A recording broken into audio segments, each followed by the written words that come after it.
Or may chance po bang magkasama kayo sa isang movie or teleserye? Ay, Jai, baka hindi ko pa call time, nandun na ako. Ate, vlog pala kayo. Parang di Monday, ka Tuesday. magsalita. Dito pa lang. Dito pa lang? Bakit late ka kanina? Oh, sabi mo maaga ka, ba't ngayon late ka? Kasi Sino, bakit? wala po. Alam mo bang ayaw ko ng late? Sorry. Kanina sabi ko kay Paolo, Paolo ano na, bakit ang tagal?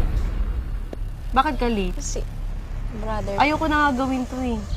Ayan, pinaalala mo, naku, hate ko pa naman yan. Hindi po. Next time po maaga ako. Wala nang next time. Last mo na to. Mama! Bakit? Late ka eh. Naku, Pao, ano ba to? Di ba niya alam na ayaw ko ng late? O bakit? Ewan ko din ito ng bashi ko. Si brother Palagi ba kasi siyang late? Hindi mo ganang attitude yun pag artista ka ha?